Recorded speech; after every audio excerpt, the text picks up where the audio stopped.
It usually has to do with money, politics, higher divisions that create monopolies and manifestations of tyranny and control over social reality.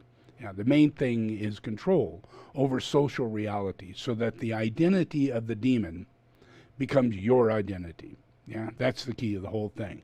Yeah, so they really don't have any interest in anybody talking back at them. Normally, a demon, would immediately just whack that person and they'd be dead. Yeah, so that's what goes on in North Korea. That's what went on with Hitler. That's what goes on with all the tyrants when they're in a social system that allows them to behave like that. We have one that's like that, but he's under a lot of control. He's carrying out all illegal things, and he's doing lies, and he's deceiving. And anybody who questions him, he tears them down, destroys them, and he knows he would kill them if he had the ability to do so. Yeah, if the rights were considerably less, due to the fact that he's in the United States, he really can't play out the tyrant that he would normally play out in a European country or an Asian country or even an Indian country. So he still exists, and this character is one that goes from life after life after life. And you got to really consider the Bible process and the understanding of the fallen angels and the process of Christ and the process of the work that has happened from Adam and the fall of humanity and the manifestation of the fall of all the angels and how Lucifer became in control of the earth and how that destroyed the children of Adam and Eve, and it destroyed the relationship of Adam and Eve to all the children on earth as having a subtle curse that gave them more allegiance to Lucifer than it did to God. So it was only under very clean, pure relationships of fatherhood, like Enoch and down the line in a direct lineage, did they carry that light and be able to stay in that consciousness. But that didn't carry over to the masses. It didn't carry over to humanity. It was only within the small lineage group of people. The last one was Methuselah and Enoch, and and that particular small relationship there. We know of the relationship of Noah and the ark and his relationship to Methuselah and also Enoch. So all those are within one lifetime, one life cycle of a period of time. Very historical beings that truly did exist, but their problem is that they existed as hierophants, not as human beings. They existed within the lineage of Adam. So they saw the tree of life. They were in the tree of life. They didn't see life in the way people did. So, out goes, Noah, and he says, I want to build this boat to save the whole of humanity. And he does, and that's in the Bible. And what calls a person to do that? What makes a person build a boat the size no one ever imagined and put 2 by 2 by 2 in that boat? What a ridiculous thought that such a thing did take place. And as far as we can tell, it actually did. And it was from a family of beings that were here to save humanity from Satan. From Satan. From the relationships that took place in the killing of Abel and Cain, and all the relationships inside of humanity, of Lucifer himself controlling all the demons and manifesting within the very energetic field of human beings. And not allowing human beings to take a relationship with God. Severing all relationships with God and creating false prophets, all channelers that manifested under demons. And they created different religions and different belief systems. So it's hard to believe what I'm saying. It's hard to understand that any of this is true. But yet the Bible says it's true, and everything I say is exactly along with the Bible. And I'm not trying to use the Bible as a teaching, as a way for you to better understand me, so I don't have to do anything. I'm just going to focus on the Bible and teach from there. That's not the case. I'm using the Bible as a reference of truth. That you can refer to any day in time, anytime, because these demons are always freaking here. And that's what put Jesus on the cross. It was the fact that he was the archangel. He was the incarnation of Adam. And that was the threat to the king of the world. So what did they ask him? They asked him, are you a king? And if you're a king, you're going to have to die, because that threatens our king, which would be the incarnation of Lucifer, who was Herod at the time. So you got to remember, that these incarnations do take place. They're always embodied on the earth, and they're only here looking for the coming of Adam. They're looking for the embodiment of his family. And anything to do with that, they wipe it out before it ever externalizes into any field of relationship. So how do you verify this? How do you know whether or not any of this is true? Well, we in humanity take a great deal of respect toward the Catholic Church, believing that it is a direct lineage, just like I'm saying, Adam and the family of Adam, leading all the way to Methuselah, which also includes the reincarnated aspect of their incarnation of Jesus. So leaping through time without being recognized, he comes up in the incarnation of Jesus. But he's only a few thousand years past the time of Methuselah, and all of those of the family of Adam. So that's why they see the beginning of the Bible going back only 10, 20,000 years, because that's the cycle that came in that process. So when it comes down to Jesus, we're talking about a reincarnation, which was a surprise, because they thought they had wiped out all of the sons of Adam. And they hadn't, because they reincarnate. And so do all Lucifers, all the process of the fallen angels. All fallen angels relate to themselves as Satan. So that's why in Satanism, every human being who relates to Satan thinks of themselves as Satan. So every human being has all the characteristics and quality and power of Satan. And that's the base behind Satanism. So Satan is avarice. Satan is every glamour that has to do with the channeling of these fallen angels, and they do exist. So to know that they exist, you got to kind of uncover it, because they're not hidden. They're right up front. They are the evilest people on earth. They're literally physically incarnated, and they come quite often in facade. In other words, dressed as a saint, or dressed as a movie star, or dressed as a singer that just is flamboyant, and makes you think in your mind, oh, those are just qualities of a very special characteristic. But really, it's a quality of a fallen angel, and they have no qualms whatsoever of being completely selfish and identified in that selfish characteristic. So they're very unique in themselves, and they become very, very famous. And this goes all the way down to history. You can find this throughout time, that when you're in league with the devil, you get gifts. And those gifts create your character.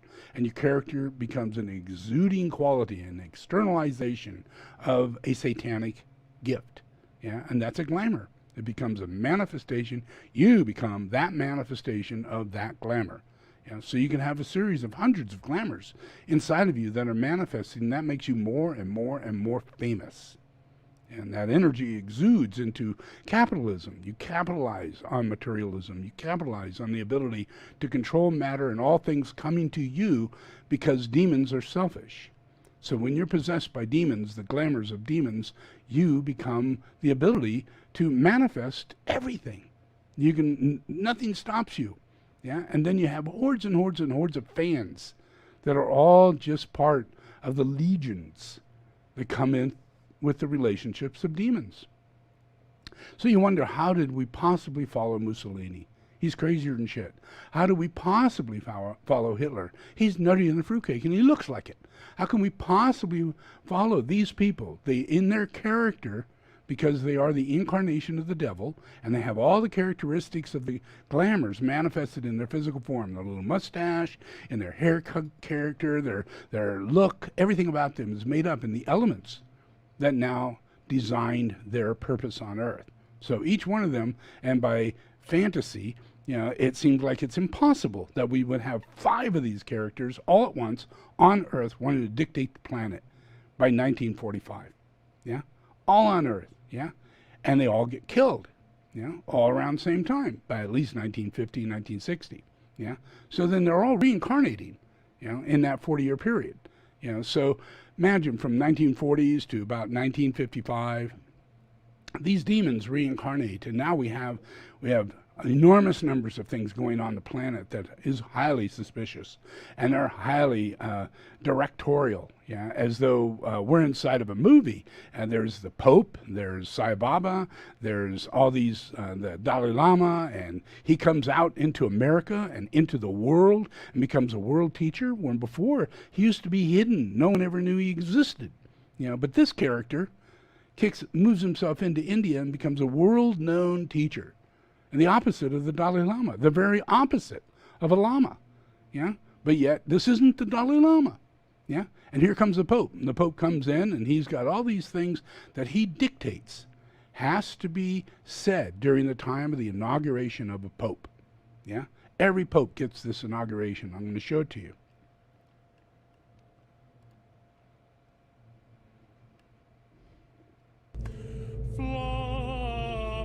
Seus Lucifer matutinus inveniat, ille in quam Lucifer qui nescito casum, Christus filius tuus, qui regressus ab inferis, humano generis serenus iluxit, et tecum vivit et regnat in saecula saeculorum.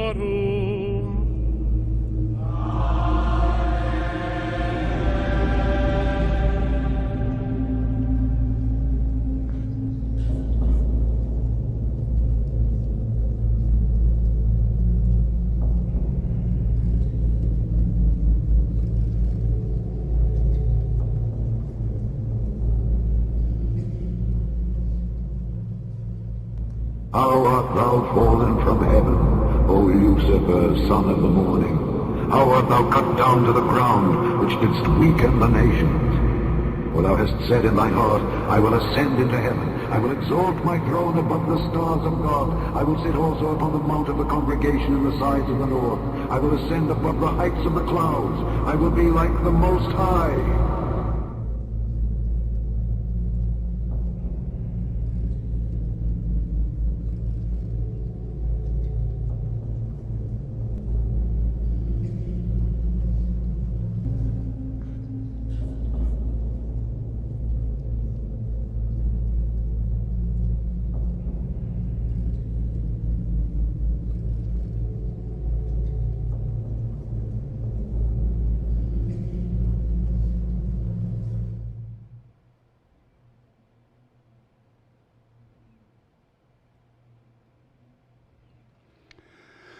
So that's the Vatican, the largest Christian church on earth. And yet no one talks about the fact that their God is Lucifer, Satan. And if you go to their church, and you go there every Sunday, you'll hear them say this. They do this prayer, they do this ceremony, they light the candles, and they unite Lucifer with Christ. And they make Christ the son of Lucifer, and Lucifer God. Now, if you study this, if you study further, you'll find out that the Catholic Church, they make the Pope God. The Pope becomes God, the Father. So, guess who's Lucifer? Yep. Who's ever embodied the Pope becomes the physical manifestation. This is their ceremony. They are seeking to bring God enthroned on his seat right there in their house, and he's the Father. And then they're saying, and the little one, Jesus, is nothing more than the child of the Father, who's Lucifer, Satan. So this is a pretty mixed up kind of thing to be putting in the heads of humanity when it never will manifest this way. So it prepares you for the coming of Jesus, who's not Jesus, because Jesus is not the son of Lucifer. So there is no coming, and according to them, there's no coming of Jesus, only the Antichrist. And this is the church to empower the Antichrist. All of avarice, all of glamour, in all the world. So they have their homosexuals, they have their satanic mass. Through homosexuality, they carry out satanic mass as a group, as a collective group. Yeah? And he knows this. I will show you time after time. Even the Pope himself stated that I cannot but say that if priests are having homosexual activities, then they are carrying out satanic mass. He even says that. He can't help but say it because you're going to figure it out yourself. You know? So in the process, this thing's going to externalize, but he's not going to ever let this come out. Yeah? Because there are a lot more dictators than just this Pope. Yeah? Popes, if you read about popes, they've always been dictators. Yeah? They're usually people who are part of the Italian mafia. Yeah, and they buy themselves in, they kill the other pope, they kill the family of the other pope, and it's usually a family affair, you know, to where your family is pope, yeah, and only Italians could become pope, because that keeps it in that possible linkage of being able to control the lineage, yeah, because, you know, you got more corruption going on in Italy. You got the Don of the Mafia, you know, the father of mafia. You got, I'm going to kill you. You know, you got to follow. You know, you got to do all these. Those are social conditions. Yeah, that's social. If you're going to get a job, you got to go through the mafia. If you're going to get paid, you got to go through the mafia. If you're going to do anything like have, you know, buy concrete, who are you going to buy it from? You got to buy it through different levels of the mafia. Every social system is controlled by the mafia. Yeah. So that's Italy. That's Italy. So you know that's got to be the same with the Pope. And it's the same with Donald Trump. Donald Trump is just another fallen angel, you know, who does all the things a fallen angel should do. Yeah. But the problem is that none of these people believe in the coming of Christ. They have no relationship to that. They've been in charge for so long. Yeah. Imagine Trump being a reincarnation. You know, who would he be a reincarnation of? Yeah. I've showed you Michael Jackson, who he was. You know, hard to believe, but it's true. Yeah, you got to get over that. It's true. Yeah.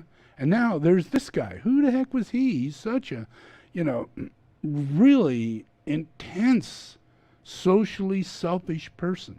He has mannerisms that, you know, so cocky and so deliberate and so I hate you, and just can say it and get away with it. Like he's been a dictator for 1,000,000 years. And everybody relates to him as a dictator. You know that if you walk into the office with him in the office and he starts to not like you, he will have you fired. That's his main thing. You're fired. And what that would normally be is kill him. Outside, kill him. Yeah? Erase this difficulty. Erase this difficulty. So he's tweeting. Yeah? And they question his lies. They decide, well, we're going to try and help. You know? Come to find out, he's going to close Twitter. He's going to sue Twitter. Yeah? He's going to control Twitter. One time they go against him, and he immediately gets his lawyers and everybody, and they write a law in one day to control what they can do, and they can't do what they just did to him anymore. He wrote a law in one day. How absolutely, naturally, dictator spontaneous. He's got all his little cronies sitting there. You know, they're all, if you look at the ones who are the most evil, they have the most characteristics in their face. They don't have purpose for incarnation. They are just a mold of elements. Yeah, you look at that guy and you go, Miller, what's wrong with him? You know, why does he look like that? His face is like that. Why is he like that? You know, all these all head to toe, he's like this. Yeah, and you go from the lady who stands up for him, her eyes are about ready to pop out, and yeah, and the lady who's they're all elementally so fired up and out of control, demonically. that they are forced to do so much evil, come out of their mouth, come out of their eyes, intentional, so powerful. So you know that this is a big league of natural dictator group in a previous life. The whole group, the daughters, the sons, the grandsons, the uncles, even the person who's in charge of law, that's in with him right now. He's part of the group. He incarnated about the same time. They all reincarnate. It's not, a coincidence.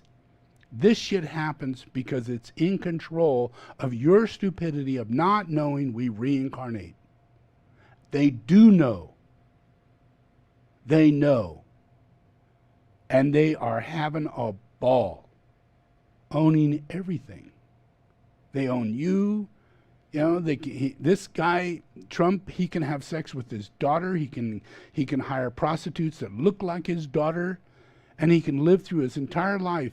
And even though he's sitting in a courtroom and they're hollering at him, he's just going to, do his thing, knowing that, kiss my ass, this ain't going to happen. I am Lucifer. You can't touch my ass. And he knows it's a fact. And he knows his daughter is Lucifera. Yeah? And he knows that all these elements of Lucifer, daughter, son-in-law, even the youngest daughter, is manifesting into another elemental. He has no way of getting out of it. His wife is turned into a dark ring-circled baboon. Yeah? Looking like a raccoon, Yeah, those are decisions that you make because you're elementally out of control. Yeah? Anybody else could look at that and go, oh, a little too much. A little overboard. I mean, she is a model. Models are aware of this shit, But she's now with Trump. So what he wants, he gets. Yeah? Everything. Yeah? So you got to look at this guy. This is his previous incarnation. Who are working to make America great.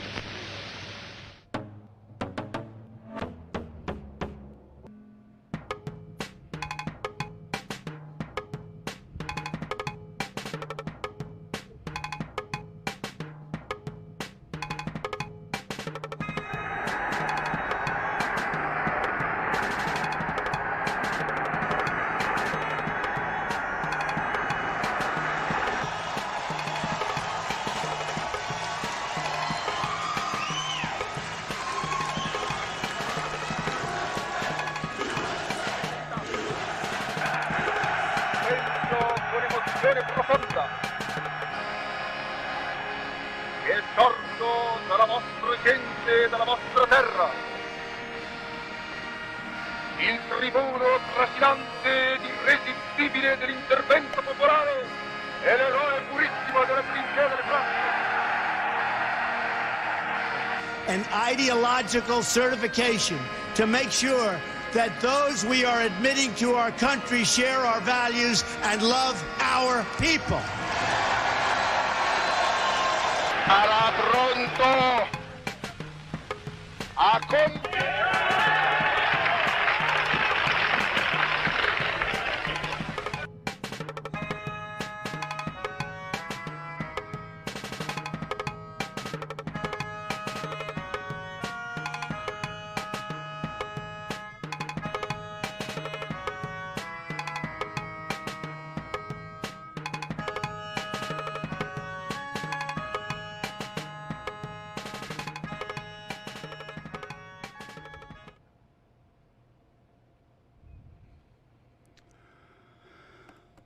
Yeah, it's a serious scenario. And this is the way it always is. We're not like, oh, did that just happen?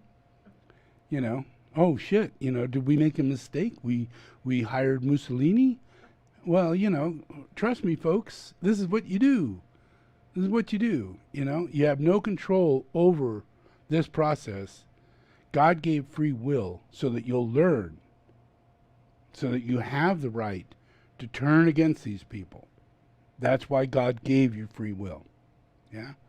So it's just a matter of me helping you understand. Reincarnation exists. Our past history existed. We can't, you can't say, well, Hitler didn't exist. And after he died, he went off into a mist, according to many stupid teachings. Yeah? Either that or he went to hell. He's battling out with Satan in fire. Yeah? Yeah. No, he comes back. And this place stays hell. As long as these people rule the way they do, because that's what they rule. They don't rule heaven, they rule hell. Yeah? And they compete against each other to create monopolies, like kings competes against another king. And they monopolize on owning land around the world. Yeah? And then we have things like Hong Kong, wondering whether or not it will ever find freedom because it's on the border of China, and China's saying, 2047, you're ours. There's no way out of it. That's because that dictator from England, the Queen, took Hong Kong, made it what it is, rather than make it an independent country, and then gave it back to China so that they would have less hostility from China. So England could go about their business and negotiate financial dealings with China, and China wouldn't go against them.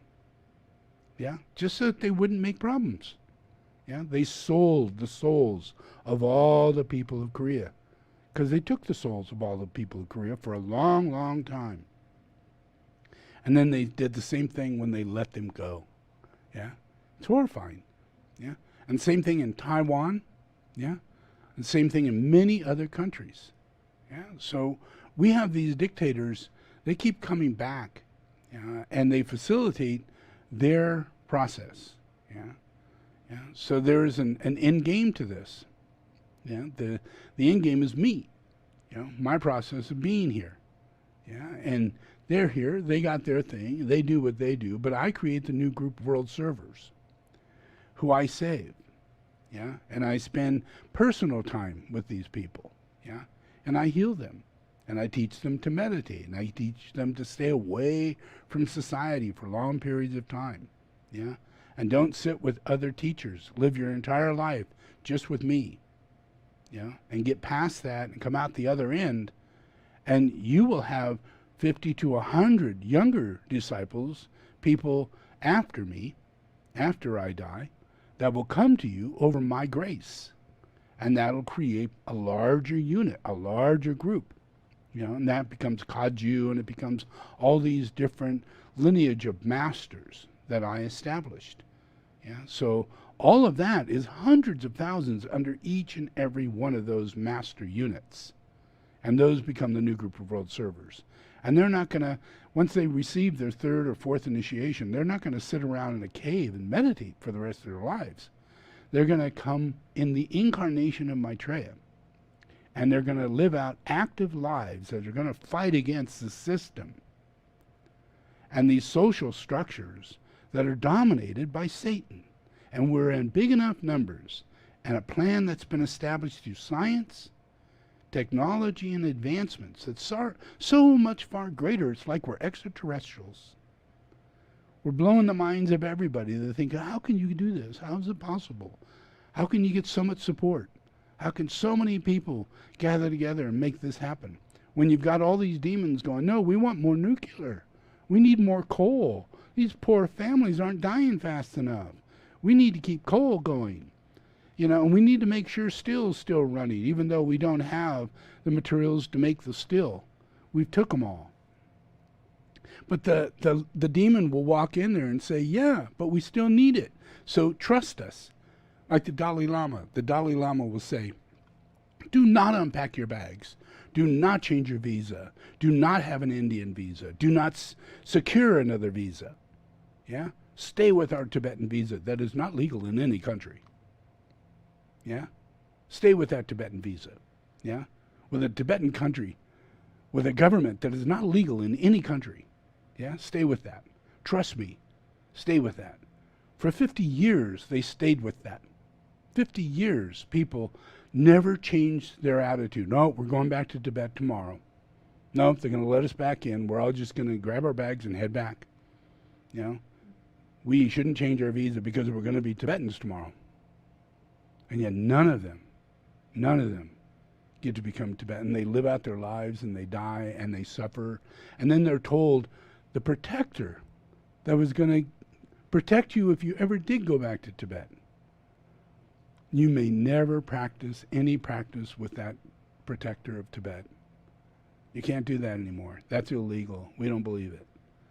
And so now they lost their protector, they lost their land, and they're told by a fake teacher, you can't have the protector, and you can't have any hope that you won't return back to Tibet. If they had at least given the hope that they won't return back to Tibet, you're going to live in India or wherever you choose to live, Nepal or India or Bhutan or any place you choose to live other than Tibet, simply because we're in a bad situation in Tibet right now.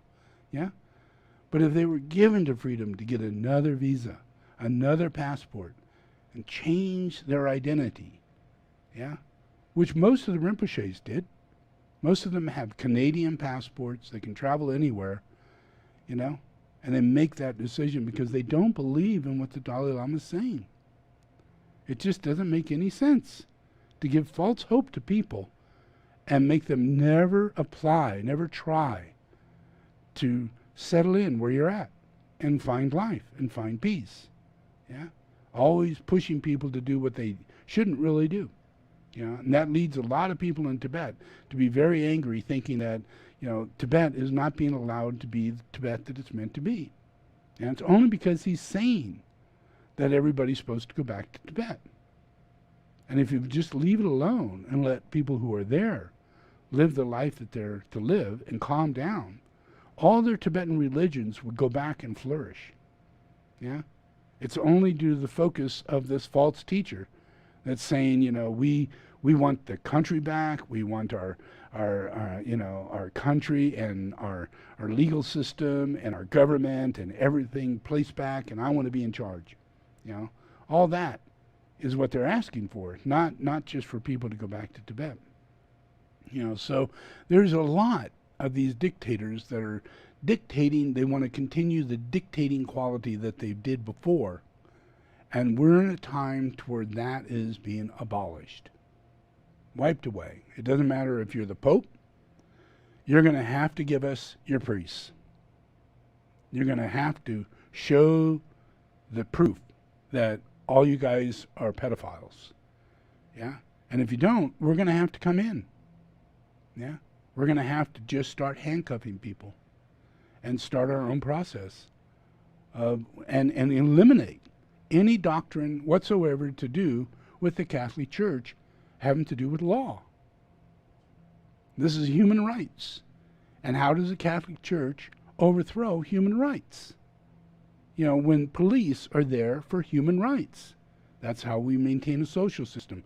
We shouldn't allow any dictating Catholic Church or any other form to come into our human rights and say, well, we have a Privacy Act to where we can carry out, you know, very bad perverted behavior, you know, and never pay taxes and be able to do all kinds of terrible things to your corrupted scenario of people wanting to be corrupt. We'll funnel money through our bank for them because we're very corrupt. But we don't want anybody checking our books. You can't do that. So we're going to write a law. In our country, our law doesn't allow you through our gate. Our law doesn't allow you to look at our books. Our law doesn't allow you to talk to our priests. Yeah? We'll just come in with a car and stick them in the back seat and drive them away and take them to our place, just as though you're from another country or another planet, to where you have a law that overthrows the law that you're in. Say you're from Iraq or Iran and you're an ambassador. Well, with those legal papers, as long as you're in their little house that is sanctioned to be Iraq, yeah, then whatever you do there is your law, according to Iraq, not according to the United States. So you can go to an embassy, you can go to different places, and they have the same ridiculous thing. You can kill reporters, which they've done. You can carry on spies, which they do. And we allow this bullshit to go on. Yeah? Because we let laws happen, yeah, that are done by demons and lunar qualities. And then we have demons and lunar qualities inside our government that are specifically there to support those outside forces that want to take advantage of humanity and give them the ability to do so. That's how we elected Trump, and that's how he elected all the people that support whatever he says to do. Yeah, they're there just to click right along with the movement, whatever he supports to do. But where I come from, the devil did not create animals. Yeah. And the devil did not create the earth. And the devil did not create butterflies. Yeah. And the devil did not create even a dinosaur. Yeah. A devil did not create you. Yeah. A devil doesn't create anything. A devil just takes over. Yeah. Possesses it. Then owns it. And allows it to have no rights whatsoever. Again, it could be a car, a house. You know, all of a sudden the devil buys a house and says, oh, it's worth a lot more now because I jacked up all the houses around me. You know, got people to believe in this illusion.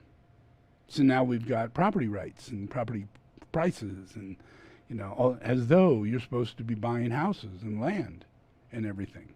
Yeah. So we get moved by lower lunar forces. They move us into doing decision-making processes that makes us sell our soul to the devil. Yeah? Whether it be the process of the job that we take or the school that we go to and the education that we receive or the influences of going to a church. We just simply can't discern or discriminate what it is that's coming down, what's going on, what the people are saying, and why they're saying what they're saying. Yeah? Because behind the scene, you've got the influence of these processes going on. And they filter from one life into another. Yeah, there's very little. There's always, the church is always there, and they keep putting popes in place. Yeah, Dalai Lama's always there. They keep putting Dalai Lamas in place. Yeah, president's always there. They keep putting presidents and congressmen and senate in place. Yeah, there's positions for lunar lords so that we could just re-elect. You know, seek out people who are corrupt. You know, because we're not really seeking. Those people are going, I'll take the job, and they got money, and they vote, and they do these things in order to get that position, and when they get that position, they had a special interest for that position, and it wasn't to serve humanity, but it was to get in that position. So now they're in the governing part of the world, and they're governing. Yeah, and they're governing your taxes, they're governing whatever goes on. The court system, you walk in there, oh my God, you know, you're supposed to be innocent until proven guilty. But it's the opposite. You're guilty until you prove you're innocent. That's scarier than shit. That's worse than anything you could ever imagine. Yeah? But that's what the government is about. Yeah? You go in to get your, you know, your car registered, and you have to pay the tax on it, and again, and again, and again, and again, and again, and again, and again. Even if you hardly drive the car, you still have to pay tax on it. You sell the car, they have to pay tax on it. That car, you can have a car and sell it maybe 20 times in its lifetime, and it will be taxed every single time. Why? Why? It's only one object. Why should it be taxed more than once? That's like buying a loaf of bread. You know, you get a loaf of bread, you tax it, they hand it to you. That's a tax. You walk out the store. Oh, just a second, they're a tax for going out the store. You know, are you going to put that in your car? There's a tax to put that in your car. You know, are you going home with that, or are you going to eat it here? There's a tax to take it home. You know, are you going to wear shoes? You can tax for those shoes. You know, you've probably seen Popeye. You know, there's a tax for everything. There's a tax for your shoes, there's a tax for your hat, there's a tax for everything. These things are set in the government of Satanism. And they take advantage of our free will because we believe in God. We believe that the circumstances that come into our life, we're supposed to have faith in. We're supposed to have faith in life, in other people, in our school, in our church, yeah, in our mom and our dad, yeah, in our brother and our sister. We're supposed to have faith. We're supposed to, yeah. But yet, the reality is that everybody gets pushed down the hole. Everybody takes the wrong pill. Everybody gets ruthless and competitive.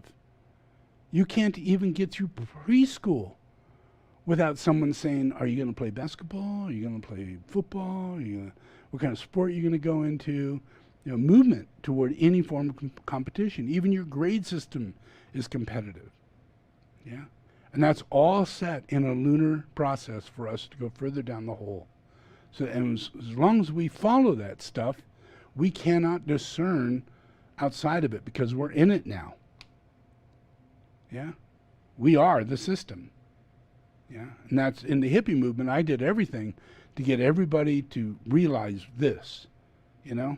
I don't care if it took mescaline. I don't care if it took peyote. I don't care if it took marijuana. I don't care if it took LSD. I don't care if it took, running, and for long distance of time as marathoners. Whatever it took as us as a society to break our system code to our past lives and our believing that we have to be so inadequate toward male-female love and characteristics toward caring for children and the nature of ourselves that we could not find. We couldn't express it. Yeah? Women couldn't express their needs. Men couldn't express their needs. And women never fulfilled their needs, and men just simply didn't get to fulfill their needs. So everything kind of always falls apart because really no one in our system up to the 60s had any idea of what people's needs were. And it wasn't until the hippies that we started talking it out. And we started experimenting. And we started checking to see, well, what makes you happy? What would you like? Sure, I'll try that. If that's better for you, I'll try that. My gosh. Oh, of course I'll vacuum. Yeah, men vacuum. I can vacuum. My golly gosh, that's a terrible thought that I can't vacuum. Of course I can. I'll take care of the chores around here just like you do. And if you step away from that system and you're high, and you've got all the right qualities going on, you can let go layer after layer after layer of prejudices, yeah, that you put on another woman or on a man or on a color or on a race, yeah. Those start to dissolve, yeah, and you start having a better way of relating as a nature. As a person, as a nature. So in us, none of us come from Satan. We are not created by the evil forces of the fallen angels. We are not. But we are seduced by them. We are controlled by them. And we can join them. Yeah? That's not good. Yeah? But by nature, all the animals are not under their control. Yeah? And that pisses them off. They really would like control over everything, but they can't get control over nature. Nothing. Yeah. So it's just like, okay, well, they'll do their witchcraft and they'll do all kinds of weird things to try and control these elemental natures. Never really pans out very well. Yeah. The dogs still are a dog and the cats are still a cat. And they can't actually get the animals to be in the way that they want to be. Which is an evil quality to come out of them, to go into them so that they can channel that evil quality. Because there's more goodness in an animal than there is evil. Yeah? And that's not something a demon thinks. A demon thinks all things are evil. All things are competitive. All things are dog eat dog. All things this way. All things. Nature is that way. That's the real nature of things. But it's in the truth, that's not at all true. All things are empathetic. All things are caring. All things would actually sacrifice itself for another, even an animal. Yeah? So I'm going to show you a couple animal things.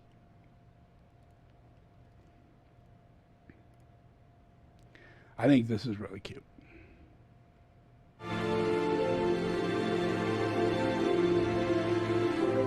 these dogs are stuck out on this boat. They can't get out of it. The dog swims out there, grabs the rope, and pulls them ashore. This dog jumps into a pool, can't get out of the pool.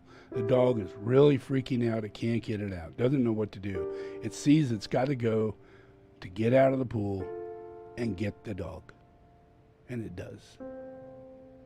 And it's so freaked out, it drags it so far because it's really nervous and still all that adrenaline's going on. This duck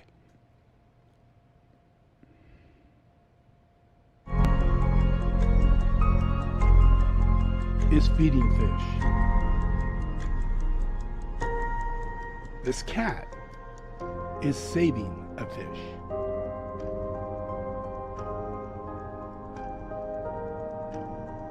This horse is feeding another horse.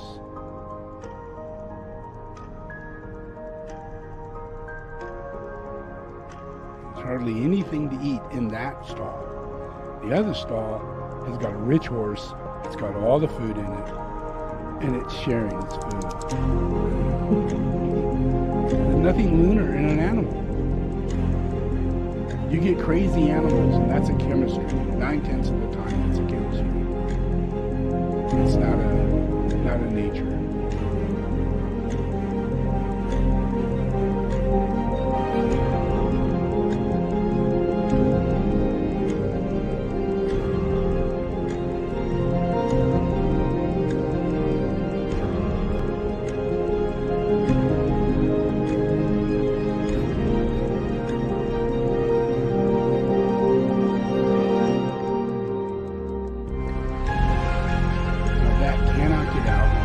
Slipping on rocks. It's a little boat, and the pig jumps in the water, swims up to it, pushes it out. Come on, let's go, come on.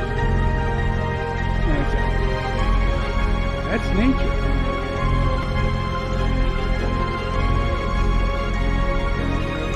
Now this duck is feeding the fish.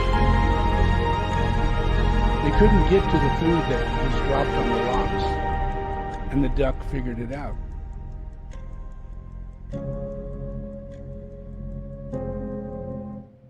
And it would go around feeding all the different fish.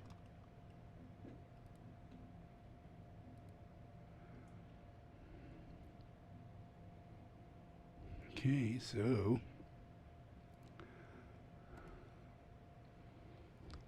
that's a little something, yeah? Because what we have here is we have a planet that has God's problem, you know? And it's real. It's really real. And these fallen angels look just like people because they're angels. People are angels, yeah? We're different than all the other species, yeah? And we don't have wings on our back, you know, but we have a higher mind. And when we use our higher mind, it's like wings. It raises us up. We can see things that others can't see, and we can touch people at afar, you know, that you can't normally do when you don't use your higher mind. Yeah, you can heal people at a distance, in distance and time and space, you know, using your higher mind. It's not an element of faith; it's an element of light, you know, and trust, you know, and a sense, you know, a natural sense. Just like these animals. Who told that pig to jump in the water to save? Who told that dog to jump in the water to save those other dogs? Yeah? Who told the ducks? Feed the fish. Yeah? Yeah? And yet it's exactly, you know, it's not a matter of whether or not it's your species or anything like that. There is a nature that communicates in the animal kingdom. It also happens in the human kingdom. So what I do is that I foster that nature. Yeah, I know that it exists. I know that it's there. Yeah, and basically there needs to be the tools for the nature for them to respond to. Like there needs to be a boat, you know, and a rope for the animal to grab onto. So the Lord provides circumstances for whether it be an animal or a human being or anything to find its way to safety, you know? And so the Lord communicates between these animals, yeah? And the Lord provides the objects, whether it be food on a rock or the fish is just sitting there and the cat could just go like this and knock it over and get back in the water. Yeah? It provides the opportunity for the animal to realize that this is what goes on. And it's really uplifting for that animal. It's a very uplifting thing. They don't go back, they don't make a major friend out of it or a big deal about it because it's nature. Yeah? And they're being moved by the Lord. Yeah? I could show you so many where dogs go out in the middle of the road and they drag a dog that's been hit off the road, and then they cover the dog with their body in order to make sure nobody hits it again. Yeah? And looking up all the time, looking to see if anybody notices, and maybe they'll come over and help. Yeah? I can show you video after video after video of animals do that for other animals when they're in need. Yeah? You know, so we're the same. But it requires our ability to be in an environment that allows us these natures, these qualities of natures. And when you're in a world where you go life after life and you just get out of Hitler's scenario and you incarnate and now you're duck and cover, and you know it doesn't make you feel that comfortable about what's going to go on. You know, so those things have to be cleaned up. That's my job. You know, so I have to clean up. No more duck and cover. Yeah, no more. Yeah, even though there's nuclear weapons out there and there's crazy people that might do it, but in reality, all the lunar lords. You need to stop threatening with nuclear attack, and they did. Yeah, and then we had extraterrestrial abduction. Yeah. And we had books made of it. We had movies made of it. We had lots and lots and lots of people say that they had been abducted and verified, as well as we could possibly verify. We didn't get aboard the ship. We couldn't verify certain acts of it. But there were so many people making these claims and going through life with so much difficulty, children and older people alike, you know, all going through this process. So abduction was happening. Yeah. And I went through the process to stop that. And it stopped. Yeah? So we have no longer nuclear war attack, you know, which was consistent, and we do not have abductions, which is a very scary, dark, looming thing. You know, if everybody's being abducted, you never know if your house is safe. Yeah? And then there used to be the process where there'd be ghosts knocking on the doors in houses and scaring people by poltergeists and other forms. And that was heavy from the 70s, the 80s, and the 90s into the year 2000. So much that there was documentaries of people having these things go on, movies that were about the documentaries that were going on. I even know people that they went in and they documented, you know, them and their family of having all these things go on. So I made all the tools and did all the things and did all the blessings and traveled all over the world in order to heal the earth and reduce the amount of these poltergeists that are actually on earth. You know, so we have a very small number of people coming in contact with these things in houses or in any events. That there used to be a lot of this activity. Yeah. So that means our environment is being cleaned up. Yeah. By cleaning up the environment, cleaning up that much of the environment, it allows the other side of this thing to wake up, which are angels that haven't fallen. Yeah? And they say that a third of all the angels fell here. Yeah? Well, there's 2/3 more. Yeah? 2/3 more. And I'm the head of it. Yeah? And where I come from, we're not a band of angels and I'm the head of it kind of thing. It's not like that. Yeah? It's like everybody knows exactly who I am, and everybody's an emanation of me. And that's how we're angels. That's how we are, what we are. Yeah? And there's no disconnection between our Creator, you know, and the angels. You know? No disconnection whatsoever. It's only in the fallen angels that happens. Yeah? So by being angels, we're the creators of the animals. So that makes us the caretakers. Yeah? We're all caretakers for animals. We're caretakers for the earth. We're caretakers for all things, not just people, but animals. Yeah, doesn't mean we have to be vegetarian, but it means we have to look at animals as being caring, loving things. Things that have nature, that do the things that I'm showing you, that can communicate, that cross over in consciousness, yeah, that care for other animals, yeah, and actually have the ability to sense out human beings when they're sick, and tap in exactly where the location of that sickness is located, way before it ever becomes a bad cancer or a disease.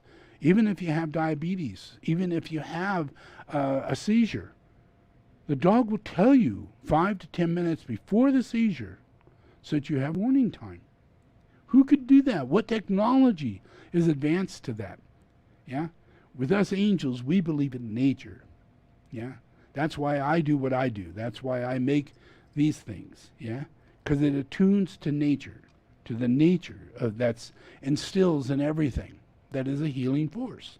Yeah? And we are not connected to it because we're ruled by God and the machine. And there's no God outside the machine. Everything's in a machine. Yeah? So it's no God. It's just a machine. And we have to have faith in the machine. And the machine is money. The machine is an ongoing, stupid thing that keeps going on, whether it be a government or a belief system or whatever the machine is. It's mechanical, mechanistic. Yeah? And life is not mechanistic. Yeah? So everything that aligns to the truth aligns to the influence of the 7 rays. And the 7 rays harnesses the influences of all the kingdoms of all the animals, whether it be because each one is a kingdom, whether it be the mineral kingdom, vegetable kingdom, animal kingdom, human kingdom, and the kingdom of the soul. Yeah? So all these kingdoms are actually fostered by the influence of Christ. Yeah? Because that's what the King of Heaven is about, yeah, is maintaining co-creation, having nothing to do with this mechanical God thing, yeah, but everything to do with moving all technologies and all advancements into our life so that we take advantage of things that would be more natural, like autopilot, yeah. It's much more natural to have a car drive itself and never have an accident, yeah. It's much more natural to have technologies scan us and be able to tell us, that we have diabetes and this is our level of diabetes and this is the foods we should be eating. And if we eat any wrong food, we immediately are told, don't. So that you can, because you can't stop your habits that are held by these lower elementals. And that's the light technology that will tune in to our body and tune into our chemistry and tune into all these things that will allow us autopilot in a way, yeah, where we are not ruled by anything, but we are given the technologies of sensory perception. It can sensory perceive driving, yeah, and being able to keep us on the road and put us in a safe situation, and all future technologies can all be advanced under that. So now we have cars that are coming out and they're only $10,000. Yeah, and the batteries only cost $100 for all the batteries in the car, and they get 1,000 miles and 50 million miles to a car. These are all things that will come about because we're staying with this light technology. As technology advances, it stays light technology, and every car becomes the same kind of car.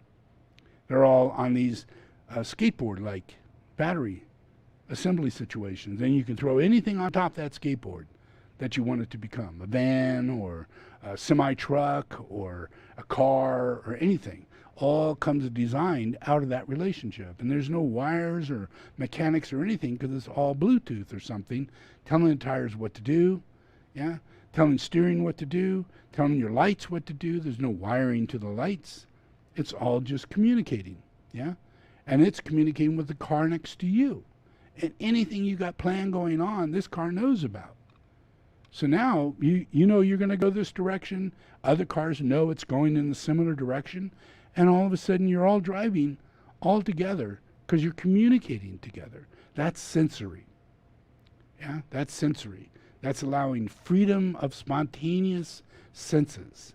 Yeah. Right now, we are led by Dark Lodge that says, no, we have to drive the car, we have to push the pedal, we have to do these things in order to make sure we're God in the machine.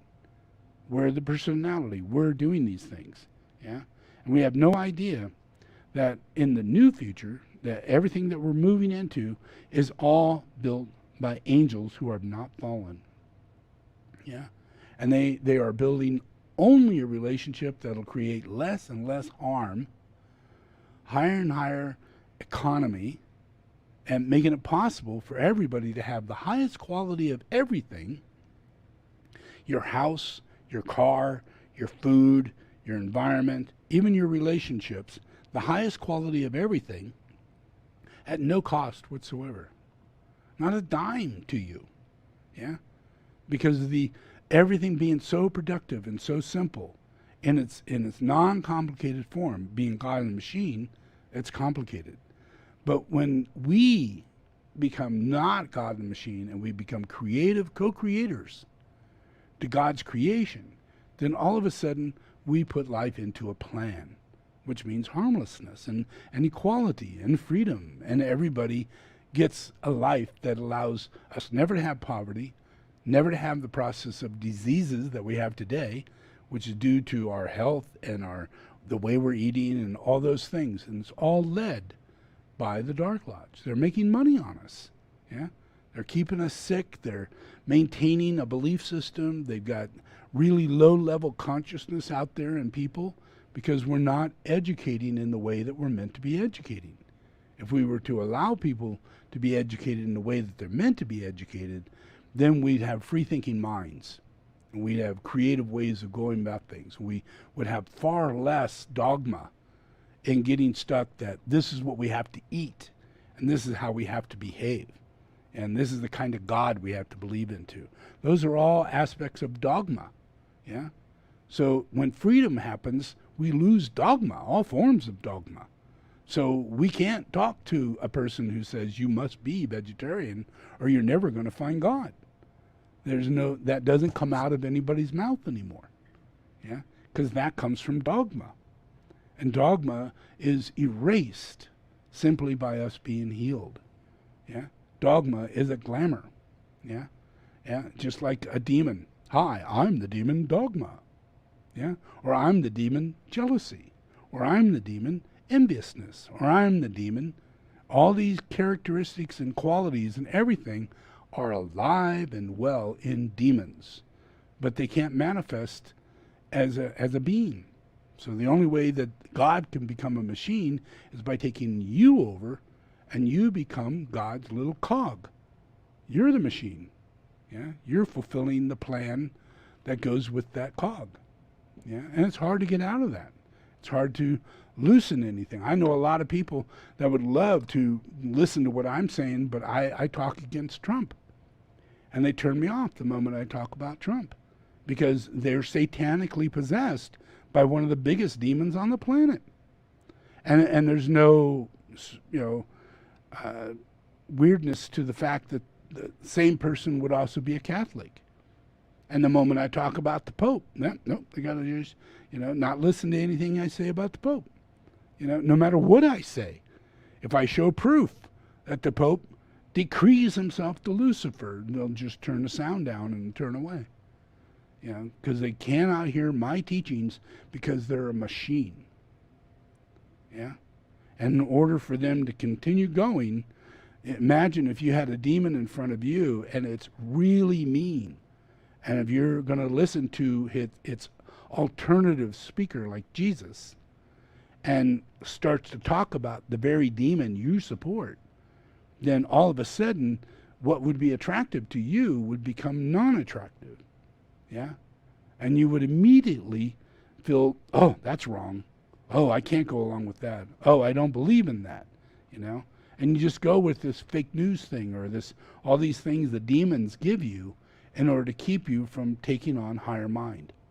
Any alternative way of seeing things other than the way the demon sees things. Yeah? So as a dictator, the dictator dictates, and you better listen and follow the dictator. Yeah? And that's why they behave that way, because they're scared. most likely the same person has someone in their life who's a dictator and they can't get out of it. And they've been a dictator over that person for a long time. And they may be slowly but surely dropping out of that in their life, but it's still in their life. And so is the Pope, and so is Trump, and so is all the dictators. So no one's free yet. Yeah, they're just knowing they need to get free. But that's as far as it gets, yeah. So, in relationship to helping everybody get free, in Tibetan Buddhism and in Buddhism, there's a belief about Buddha. And Buddha is a protector. Jesus is the protector, yeah. Protects people from what? From fallen angels, from false teachings, yeah, and from yourself, from your lower desires, from your lower connections, all your karmic connections, and how everything kind of, like a machine, continues moving in the way that it does. So the protector comes in order to not further that machine. And it makes big reform, you know, in everything. And it takes on all the shit. Yeah, it's not, the protector doesn't get a lot of notoriety. Yeah, doesn't even get pointed at as being negative. Yeah, just empty. Yeah, but it's the protector. Yeah, yeah. So in Tibetan Buddhism, there's one of the biggest lineages in Tibetan Buddhism is the Gelupa Sect, and one of the top monasteries of that lineage is in Lhasa, just near Lhasa, and it's one of the it's like Drepung Losling, is one of the biggest universities, and there's a university in India that's Drepung Losling. Out of that is many different Khamstens that represent different monasteries throughout Tibetan Buddhism and different lineages of those monasteries. And then one of the top lineages there's probably about 20 of them that are the singular number one lineages. And Ngari Khamsten is one of the top lineages. Lumbum is one of the top lineages. And Lopa is one of the top lineages. All of these are Maitreya Khamstens. They all foster Maitreya, the coming teacher. They're all disciples of either the Panchen Lama, direct lineage to the Kali Chakra, and in previous lives, they've all had that one interconnecting thread, which would be me as a teacher or one of my disciples. Yeah. So basically, the Panchen Lama is the one that holds the thread for Lopa Khamsten. And Lopa Khamsten is the biggest Maitreya monastery in Tibet. Yeah, big. And it's connected to Sera Ling. And Sera Ling is like Drepung, except that it's built by the heads of the Gelupa Sect, including the Panchen Lama. And all the teachers that were of the time of Tsongkhapa are off, that they give their light into these monasteries, Drepung, Sera Ling, and these particular monasteries. So they hold the light of the coming Maitreya. Yeah, they're the last lineage holders, which would be Tsongkhapa.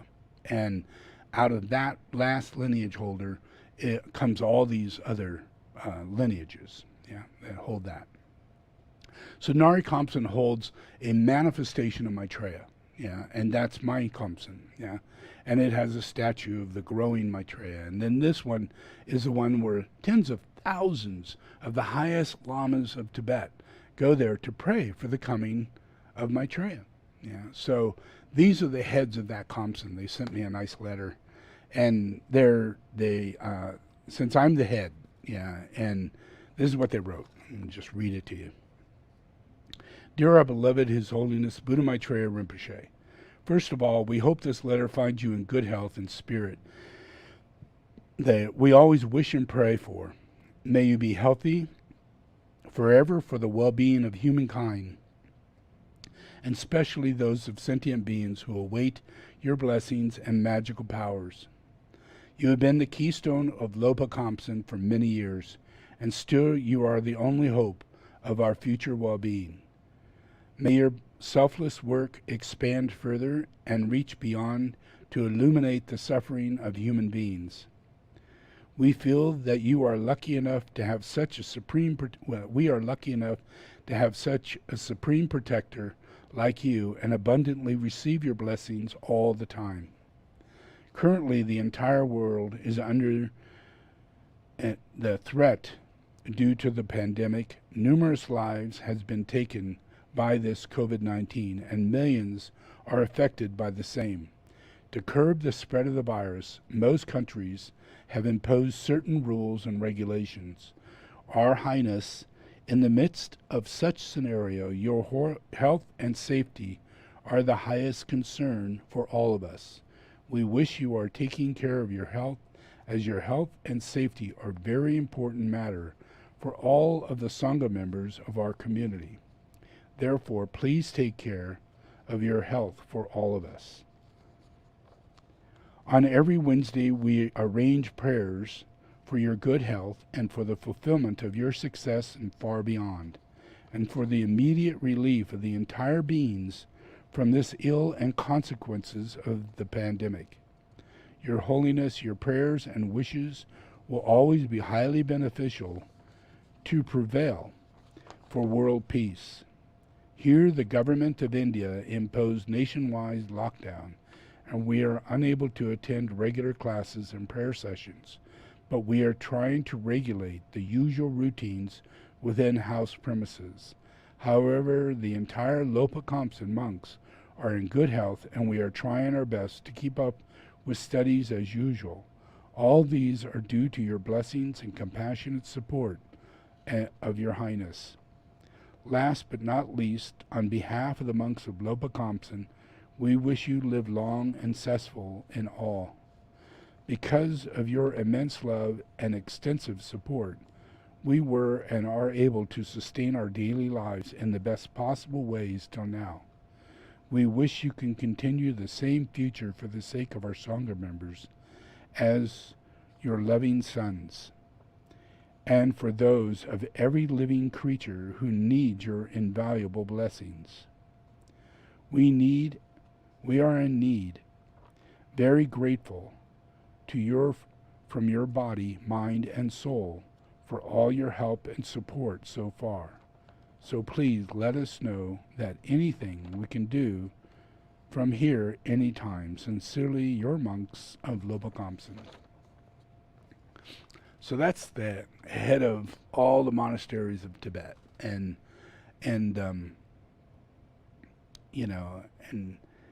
the blessings that they receive to keep them in a safe place, and they are in a lot safer place than you could ever imagine. And it's because of me. And I had to go there and specifically build a stupa on top of the Dalai Lama's house and do all these things that were very, according to them, it was not, the Dalai Lama and all, it was a highly irreverent act. Everything I did and every action I played out was not good, but I still played it out and I still carried it out. And in doing so, it changed everything for all the people of Tibet. Now people in Dharamsala, all the people in Dharamsala are aware of Buddha Maitreya and want Buddha Maitreya to return to Dharamsala.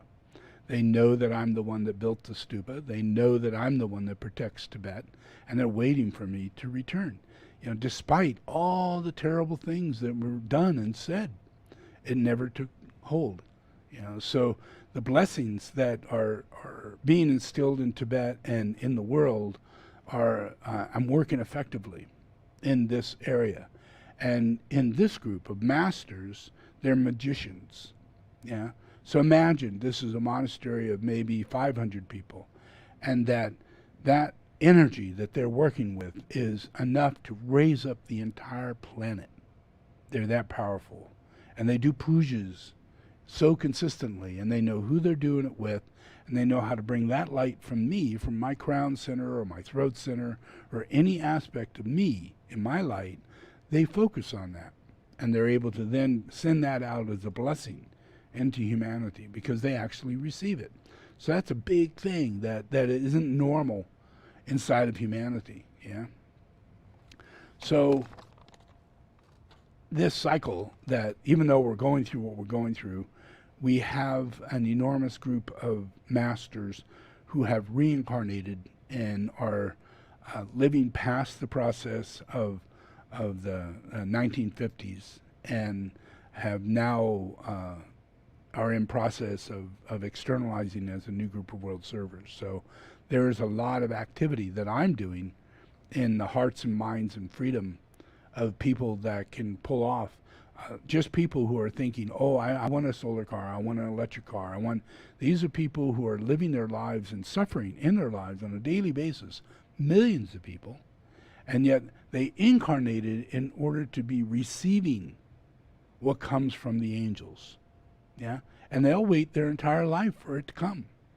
Yeah, but when it starts to come, they're the first ones to place the order. They're the first ones to get solar on their house. They're the first ones to start getting an RV and pack that sucker with batteries and go do the thing that they felt to do.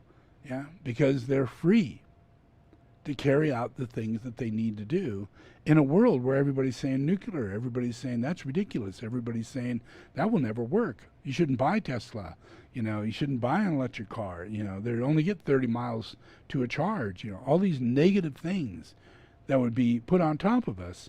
It's the angels that just see right past that, because they're here for a reason.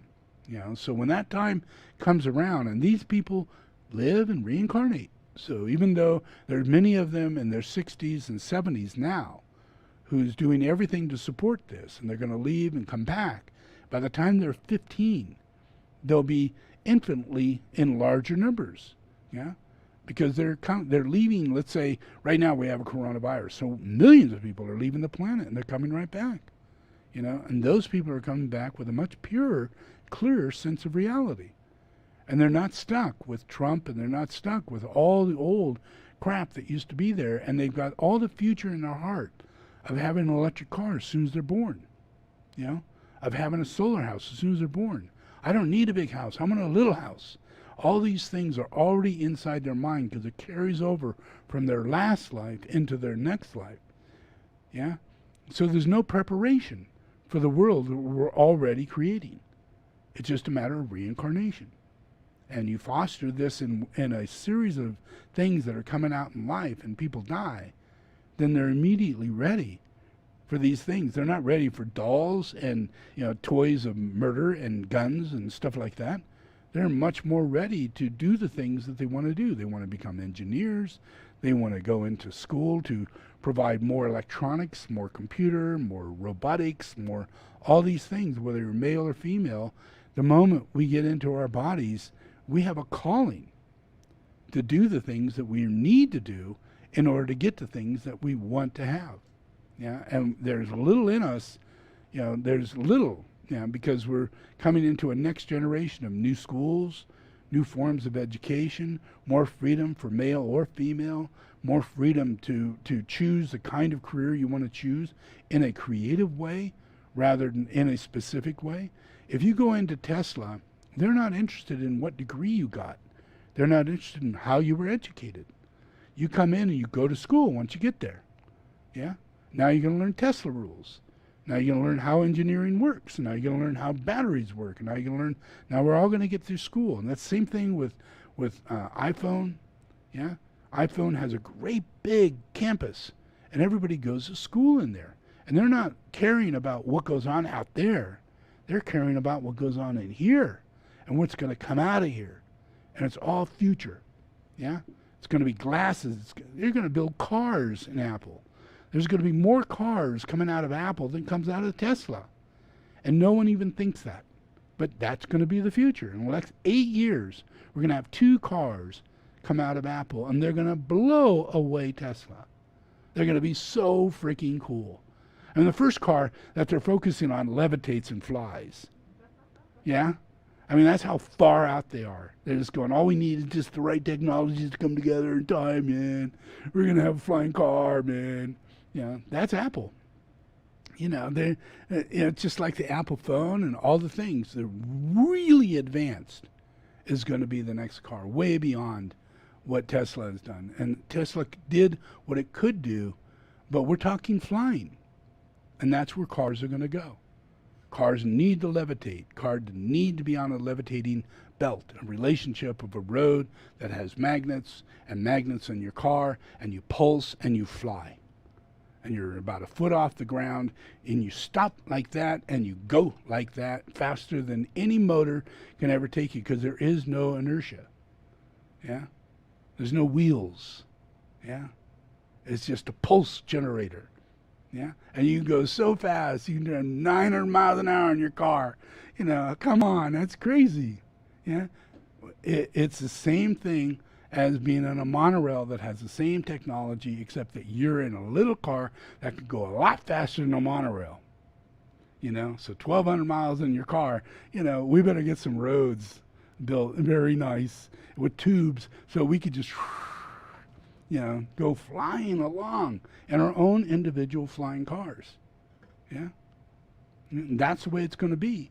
And it's moving this way by the year 2030, year 35, 40, 2050. And we're going to have so many advancements going on here, no one's ever going to even consider going to Mars. Yeah? We want to live here.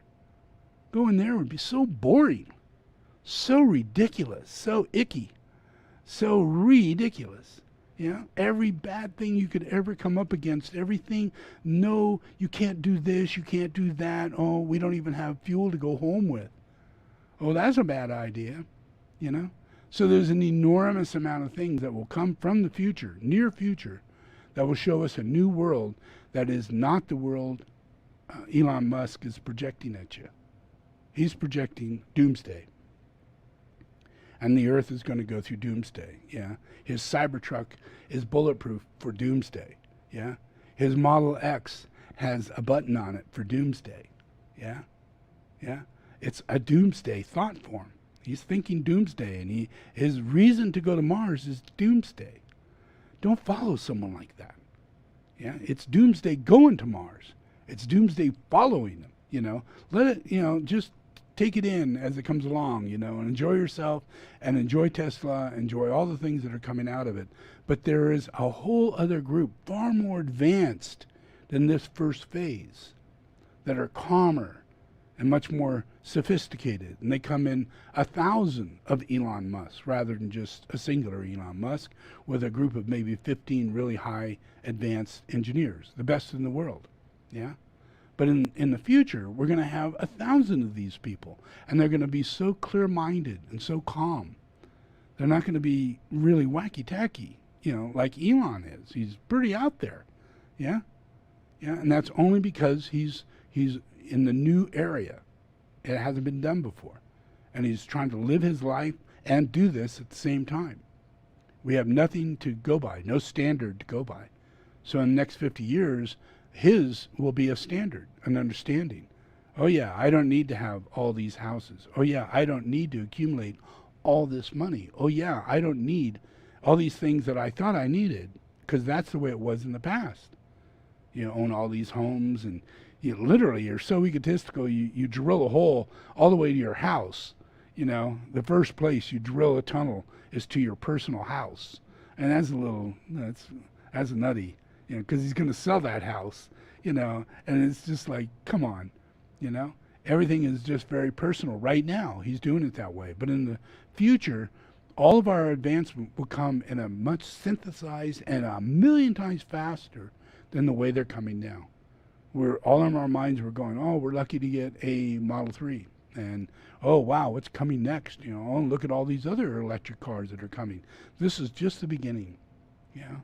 And by 2030, all those cars will be obsolete. Everything in those cars will be obsolete. The motors will be obsolete. We will be on electromagnetic pulse systems. And we'll move from there. And we'll eliminate tires. We'll eliminate road drag. We'll eliminate all kinds of things. And we will eliminate 5 lanes down to just 1, where we're traveling very fast and right next to each other, and, you know, it's all under, you know, extreme, clear-minded technological advancements. Yeah? And doing things that we're free to do without any cost to it. Yeah? You know, so where we're at now is we have no idea where we're going. Yeah, and all the ideas that we get are from sci-fi. Yeah, so that's where Elon Musk is getting his shit. It's sci-fi. Go to Mars. you know, that kind of thing. It's sci-fi. You know, he thinks he's like Captain America, you know, or who's that guy that wears the helmet and flies? Iron Man. Yeah, he thinks he's Iron Man, you know, because it's an identity thing to a fantasy world that doesn't exist because we've never been in this world before, you know, according to these people. So they're connecting to a fantasy. And we're not going into fantasy. We're going into reality. Yeah, and reality is the way I'm putting it. Yeah. So it's this invocation. Oops, where's my... So it's just in the invocations that I do. I invoke the power, the love, the wisdom is part of the process of synthesizing all the light the masters of wisdom hold from life after life. Yeah. And let's say they reincarnate, and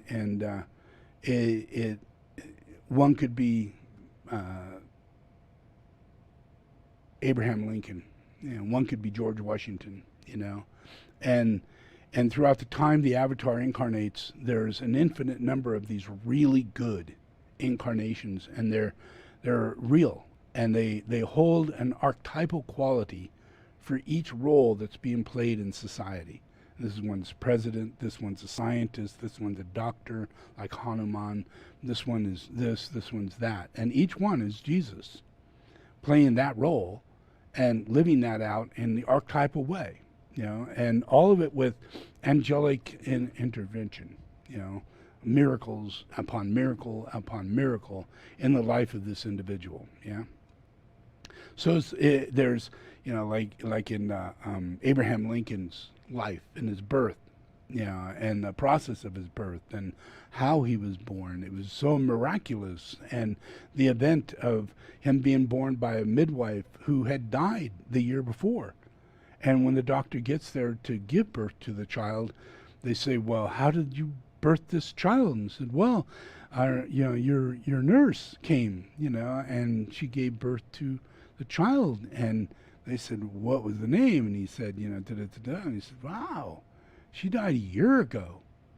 That's not possible. This child would be dead if she hadn't come to save him, because he had all these problems in the process of the birth.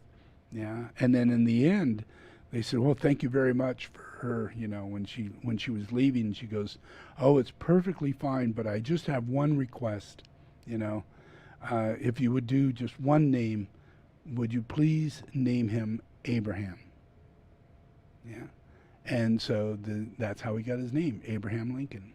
Yeah. Yeah. So that's pretty cool. Yeah. And that goes with all the lineage incarnations of the aspects of things that are going to happen in the world, whether it be a king or be a president or anything that we're going to play active roles in. The Christ always comes and plays that part first. And just like in George Washington's case, you know, where George Washington goes through the entire process with the Native Americans and negotiates and becomes friend to the Native Americans. And in that process, he negotiates all the states, their names. He travels the entire states, and he literally lays out the continent of the United States. That's his job. Yeah, he wasn't president, he wasn't anything. He was the guy who laid out the map, iconographic map that laid out the United States. So he had to travel all the way from the East Coast to the West Coast and create a map, you know, for everybody else to travel on. Yeah, so George Washington laid down the grounds for relationships of all the Indians that were from one location to the next. So everything that happened from that point on, the Indians always related to George as, you know, he's the only one that we trust, that if you're going to talk to us, we have to talk through George, you know, and we might go along with this, you know, things like that. Because he showed he had miraculous fortitude, and he was governed by the Holy Spirit. Yeah, that he was supposed to have died by a shot that was shot at him in the forest by an Indian who thought he killed, you know, George Washington, and George just laid back and he had this coin sitting there, and it hit his metal, and it bounced off the metal, and he got back up and he brushed it off, and they looked at him like, holy shit, you know, great spirit, you know. So he became the Great Spirit, the living, walking Great Spirit. So that's their relationship to George Washington. That's the relationship to the first president of the United States, and that's how we got to get what we got. How they agreed, and everything came together was because of the President of the United States. And that was all under the authority of Jesus. So isn't him even saying, no, I don't want to be an emperor, and no, I'm not going to be a king. I will create the office of the presidency. And then he even limited the amount of time for that office, where he was going to be an office, a presidency, for his entire life. And he said, no, it's got to be limited to a certain amount of time. So all that was done by one president. And that is the reform process that comes with every incarnation of the Avatar, is to put what it is that's right for humanity in play. And the Avatar plays out that part and instills every single thing that comes with the right law of all the chakras to imply, right relationship to life. So there isn't anything that, whether in science or medicine or industry and anything, that the Avatar didn't incarnate in and take control over it and then stand in it until the end of his life. And that ushered in a whole new attunement to an archetype as to how to express that job. So now everybody, you can be a banker, you can be a lawyer, you can be anything, and Christ has played out almost every one of those roles. So when we do this, the invocation, we're aligning to that process of healing. All the opportunities that come in life have already been there before Christ, with Christ. So Christ has utilized all these things in life that we're going to come across. Imagine being incarnated millions and billions of times. You have opportunities and circumstances that Christ goes through. Well, those become archetypal qualities for you to deal with what goes on in your life. So we all reflect, to the Christ. And how would Christ do this? What would Christ do in this situation? So there literally is a real reality of Christ probably has been in that situation. And if you tune into, just how would Christ deal with it, you get that process. And that helps a lot. And it's what heals your body, your mind, your spirit. So let's do the invocation. Okay, just repeat after me.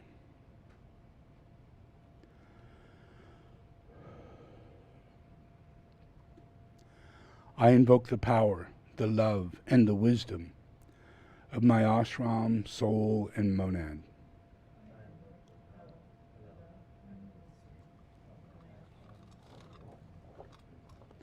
To guide me into the right activity in the plan. To clarify and stimulate my mind. To transform and transmute my feelings and emotions. To energize and vitalize and heal my physical and etheric body.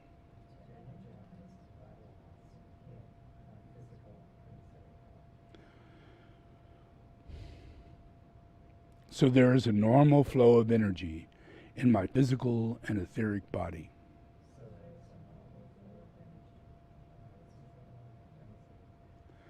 Through this day and every day, I ask this in the name of the Christ to serve the One.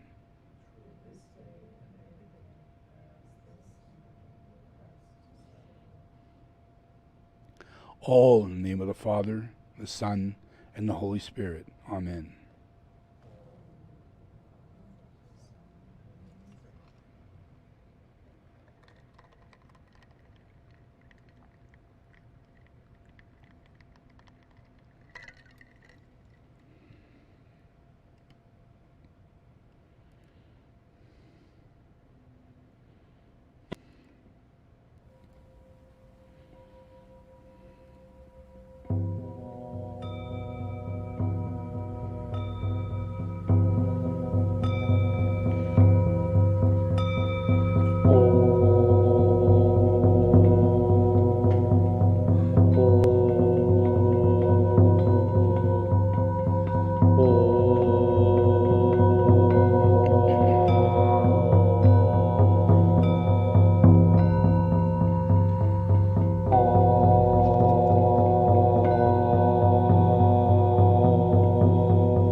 seven rays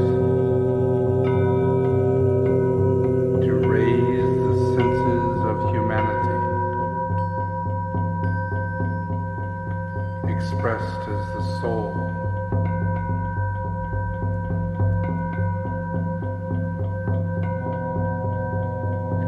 I invoke the sense of hearing in the seventh ray, hearing the word of God, the word of power.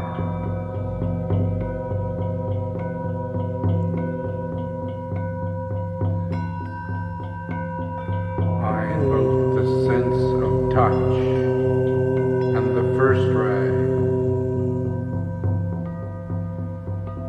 as the finger of God.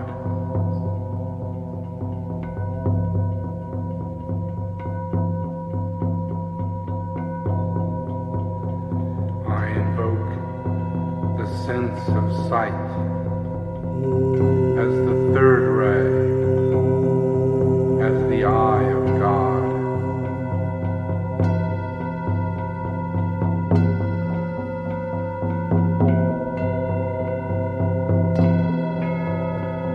I invoke the sense of taste as the sixth ray, as the desire of all the nations.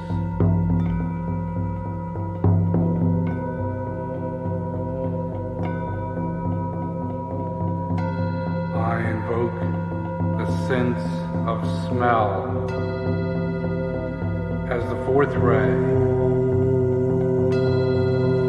the beauty of revelation.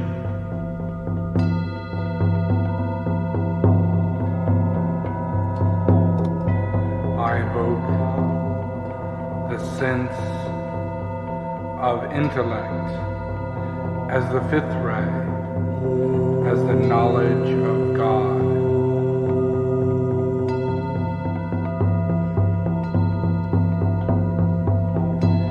I invoke the sense of intuition as the second ray, the understanding of God.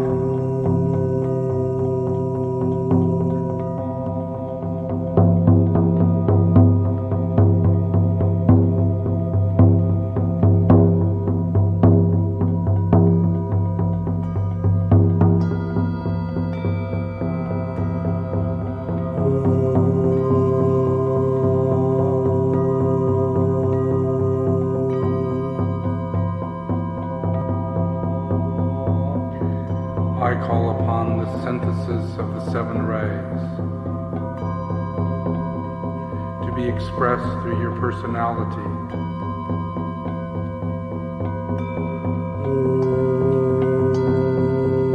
As the first ray of ideas, the mental body, the purpose, your life.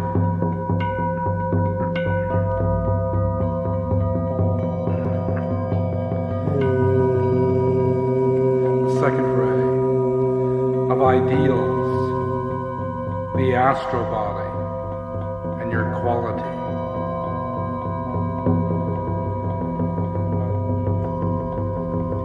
The third ray of idols, your physical body and your form.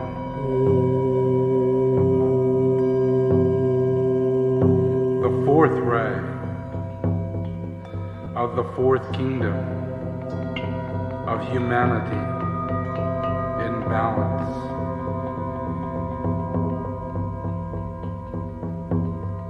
The fifth ray, the third kingdom,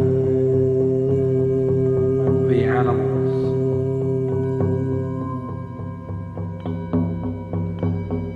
The sixth ray, the second kingdom, vegetables. The seventh ray, the first kingdom, minerals.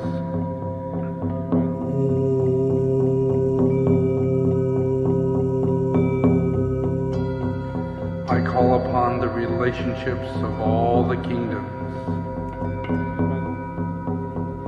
to penetrate the personality of humanity and express its collective soul.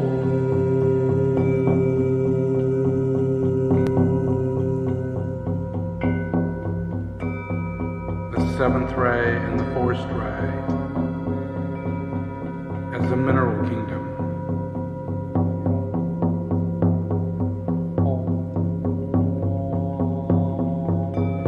The second ray, the fourth ray, and the sixth ray as the vegetable kingdom. The third ray and the sixth ray as the animal kingdom. The fourth ray and the fifth ray as the human kingdom.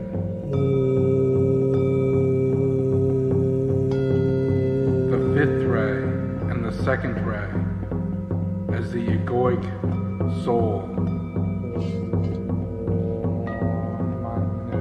The sixth ray and the third ray as planetary lives.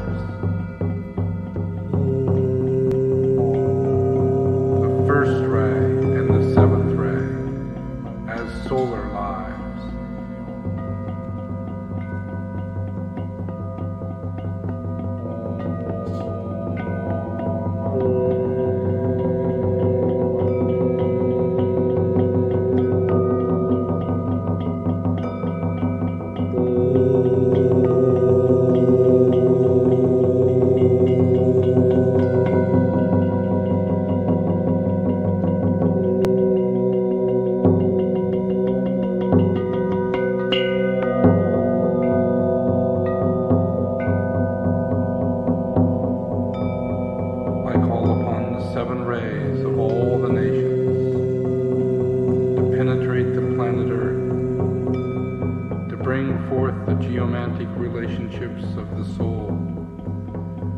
Integrate the egoic ray and the personality ray of each nation, and to express its true expression, to make manifest peace on earth as one living body of God. I call upon India to bring forth its fourth ray of personality, integrate its first ray of soul to manifest the hidden light.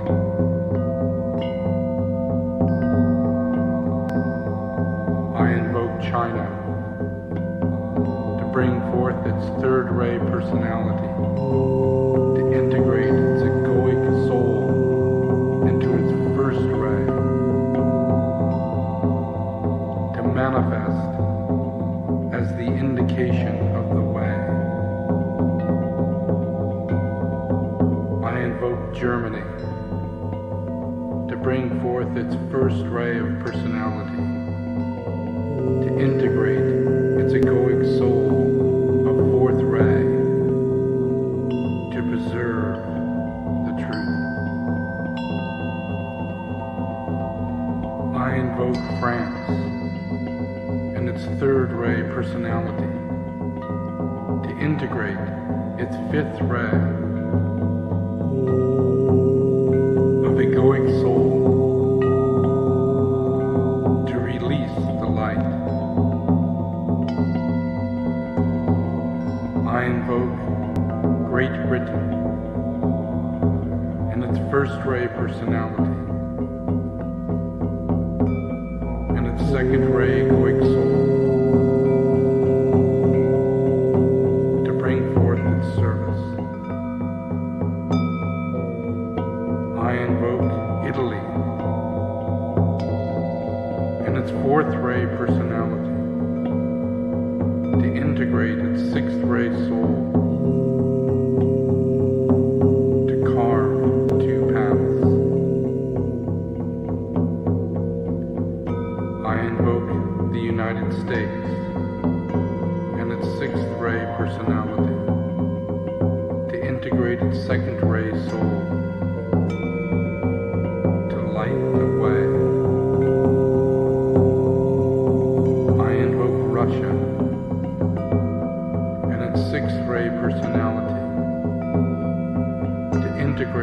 seventh ray soul to link the two ways.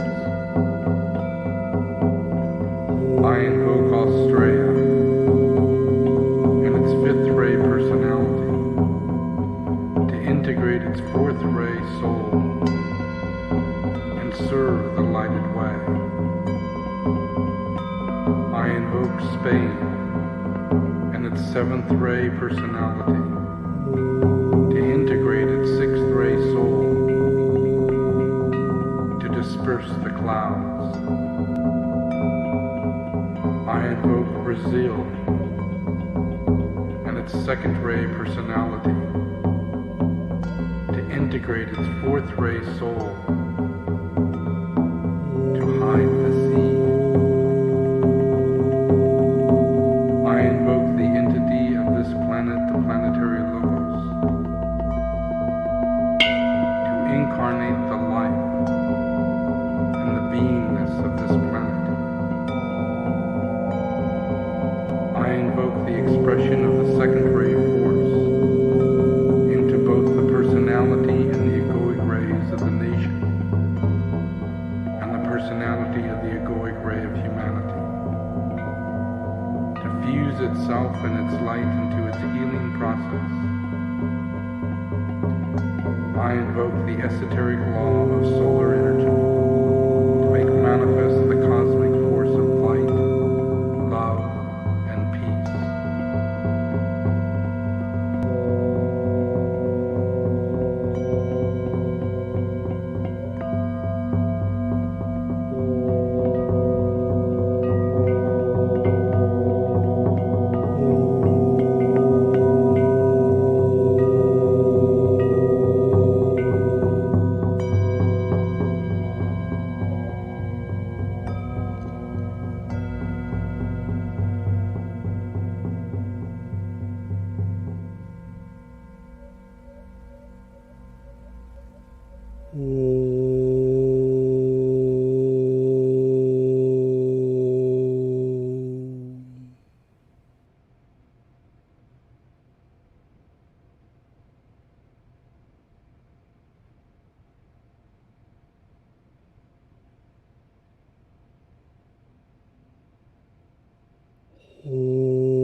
Okay, just relax.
Okay, just open your eyes.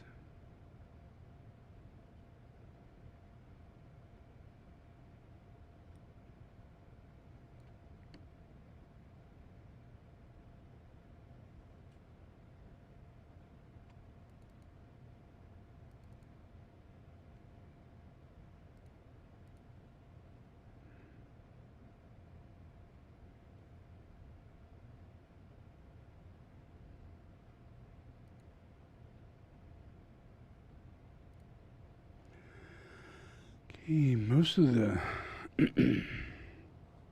most of my life is spent in meditation, and a lot of people spend time talking. Yeah, I don't at all. I just don't. Even if I'm with people, if I talk, I'm teaching. Yeah, so that's the only thing I do. I either meditate or I teach. So there's no casual conversation that comes out of me. And if I'm reading something or watching something, it's relative to the reality of changing the world and the focus of my meditation. So if I'm watching or reading something, it's actually a part of an active meditation. I'm actually in a thought form process, and I'm actively, effectively creating what I'm watching. So whether the people or whatever the people are doing, whatever the circumstance is, I put it there. Yeah. And it's a way for me to witness the outcome of life. Yeah. So Trump becomes the real Trump. Michael Jackson becomes the real Michael Jackson. The Dalai Lama becomes the real Dalai Lama. And every time I put any time into it, all of a sudden, the real thing comes out.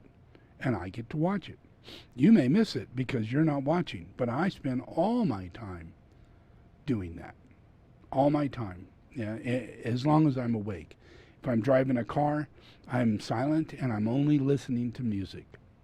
Yeah, I have music that I listen to that have to do with angels on earth and heaven on earth and people speaking it, expressing it, and saying it, and it's all rock and roll, and it's everybody knows the songs. Nothing's just for me, just made for me. Yeah. My pujas are for me, but anybody can listen to them. Yeah. But there isn't a music that I listen to. There isn't a program that I'm willing to watch that isn't a part of my actively have manifested it. Yeah. So all the songs I wrote, yeah, all the songs I sang, yeah, that was my band. Yeah. And I'm aware of this. I'm not under any kind of, oh, I didn't do anything to make that manifest. Actually, during the time of the making of the music, I was there. Yeah, so I actually overshadowed those moments. I was alive. I was sitting. I was hearing it. And I was singing along with it.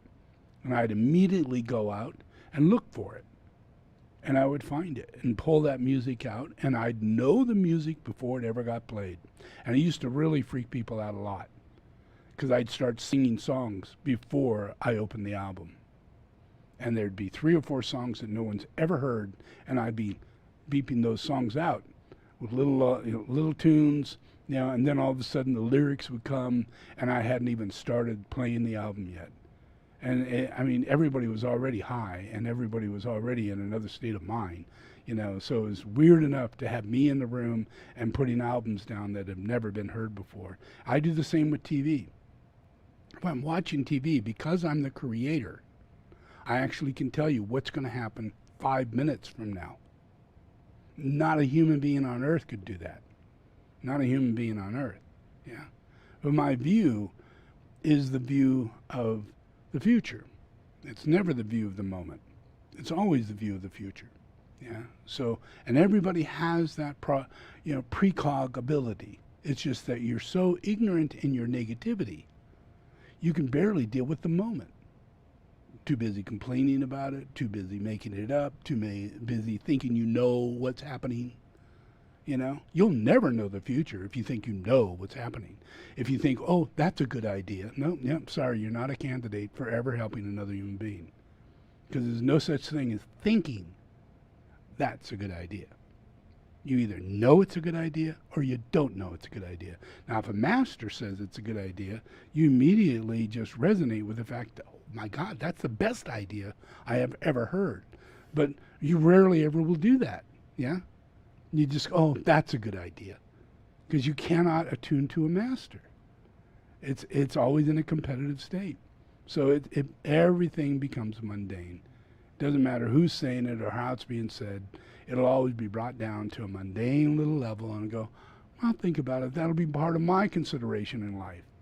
So there's really no possibility for a master to walk on this earth without people turning them into a mundane communication process. So I personally don't take personal relationships with people because there's not an ability to, if I say something, there's not an ability to resound into the reality of such a high comment.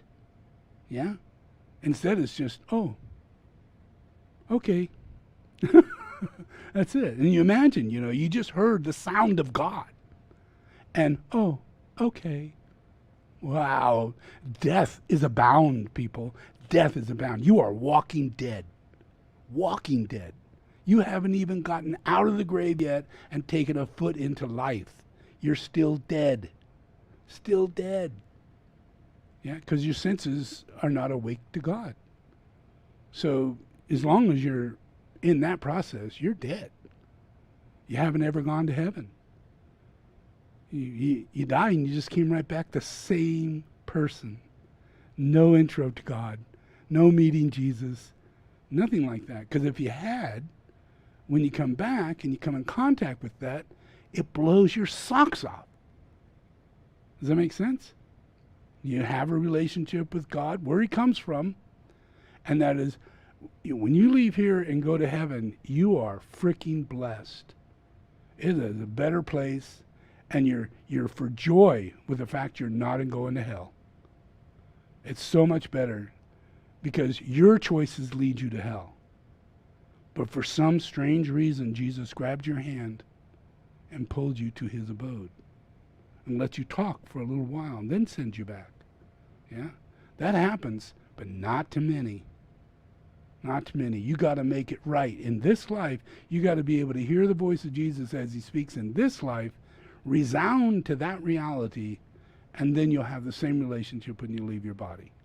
But if you don't, you're just going to come right back, and you will not experience heaven, and that'll give you reason to have mundaneness in everything you say, because you've never experienced heaven. You're still dead. Does that make sense? Yeah, and that's not good. That's not good. I'd rather see people, not be in the grave once they're put in the grave. Because you still walk around like you're still in the grave. And that's sad. That's really sad. There's so much more to life. So I spent a lot of time activating the Holy Spirit in my physical being, so that if someone ever did come across me, it would be more than Joe Blow. When I speak a word, it'd be a lot more than Joe Blow or Jilly Silly. Yeah? It'd be a person who sits and meditates like this. You don't. No one does. But what comes out of this person's mouth is different than yours. And is what the idea, how to fix something, a doorknob, anything. If this person gives the opportunity, just opens the door or picks up a phone or texts on a thing, if this person actually is the one giving you direction, you should go on high with that process. Yeah, it should happen 5 minutes ago, if not exactly right this second, because this isn't anything normal. Yeah, because you're dealing with someone who sits like this. Yeah, all the time, 24/7.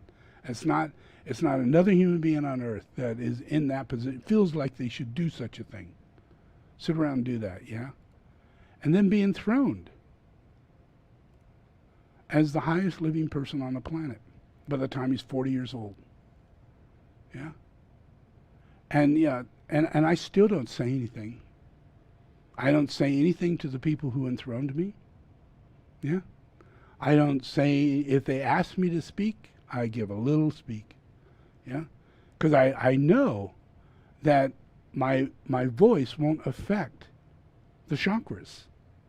Yeah? Even though I'm being enthroned, even all this is happening, there's a lot of things going on behind the scene that is really wrong. And I can't say a word.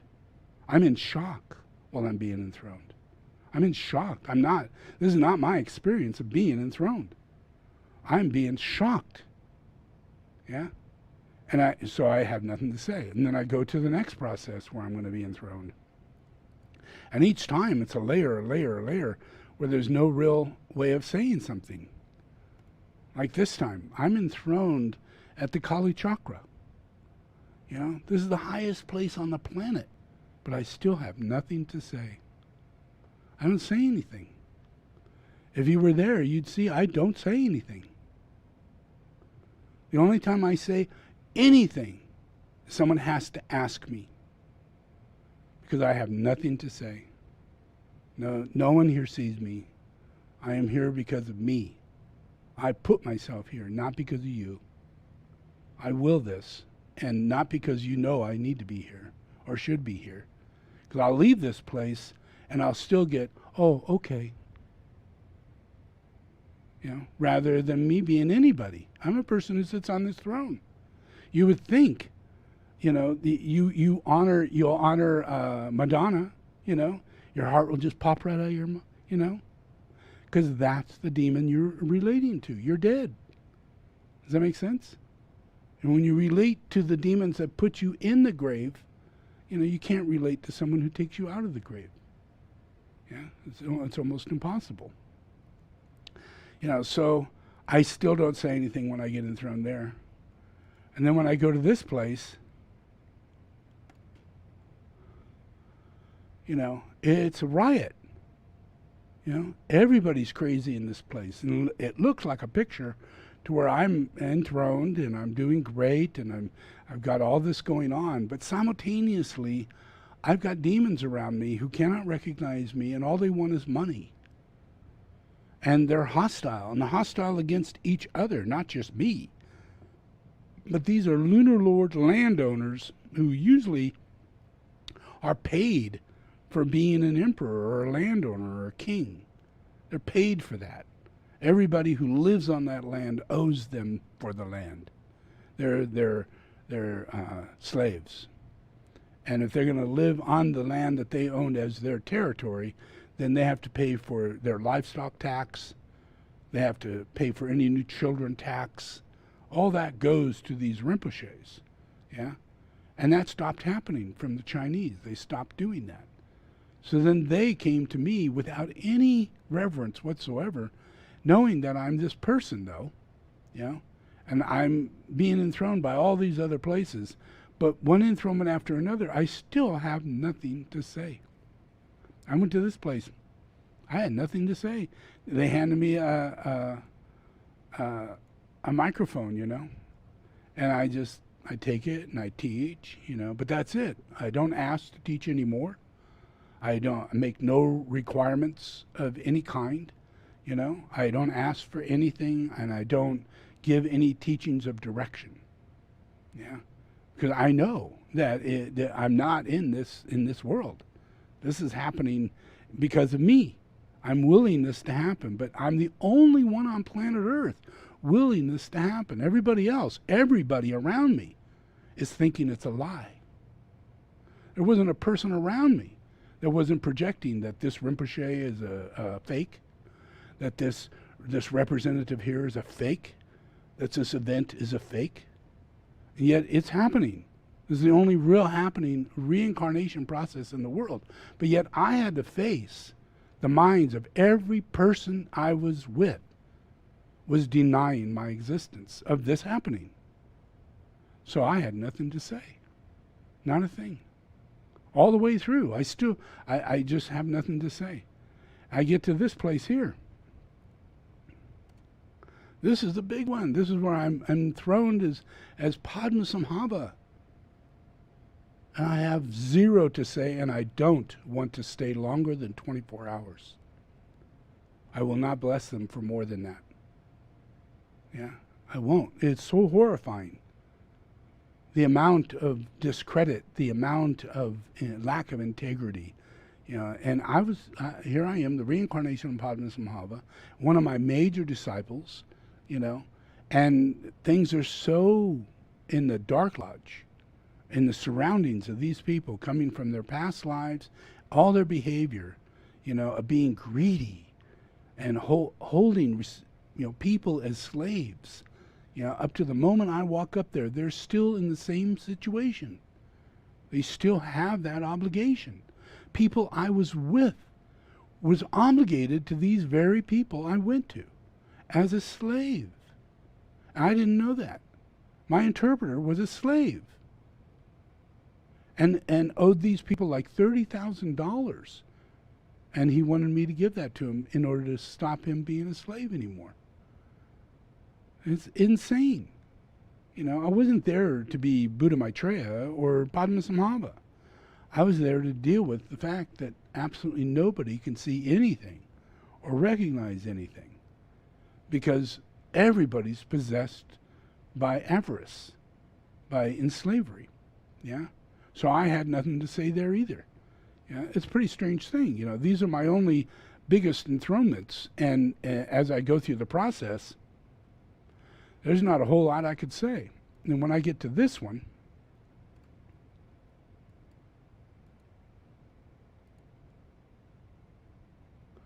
where'd it go?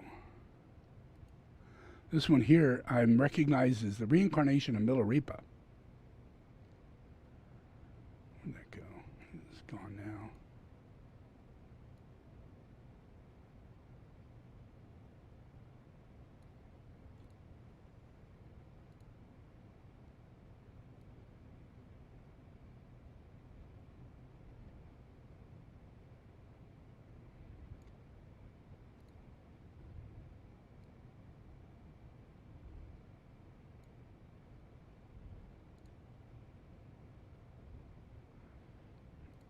Anyway, throughout all these enthronements, this one here is one of the biggest teachers of the Karmapa.